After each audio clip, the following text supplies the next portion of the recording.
اسلامی معلومات کے لیے سبسکرائب کیجیے ہمارا چینل اسلامک نیٹ اور ساتھ میں موجود گھنٹی کی علامت کو بھی دبا دیں تاکہ آنے والی ویڈیوز کا نوٹیفیکیشن آپ کو مل۔ بسم اللہ الرحمن الرحیم۔ حضرت حلیمہ فرماتی ہیں جب ہم حضور صلی اللہ علیہ وسلم کو گھر لے کر آئے تو وہ ہماری زمین جو خشک سالی کے باعث خشک پڑی تھی، مویشی باہر سے بالکل بھوکے آ کر بیٹھ جاتے تھے، نہ باہر ان کے لیے چرنے کے لیے کچھ تھا اور نہ ہی گھروں میں، لیکن حضور صلی اللہ علیہ وسلم کو ہم ساتھ کے لائے، رحمت و برکت کی بارش ہم پہ ہونے لگی۔ ہم نے دیکھا کہ ہماری زمین سرسبز ہو گئی، ہمارے مال مویشی خوب پیٹ بھر کر باہر سے آنے لگے اور ہماری ہر ایک بھیڑ بکری کے تھن دودھ سے بھر گئے۔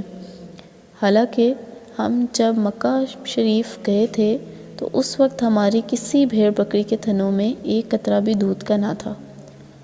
اب ہم انہیں دودھ دھوتے اور سب سیر ہو کر آرام کرتے تھے۔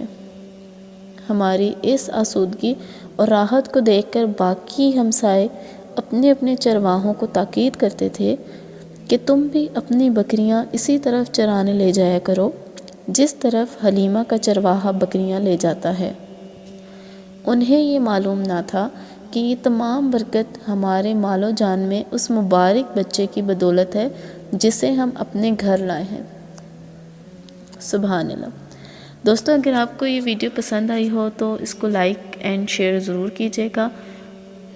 شکریہ۔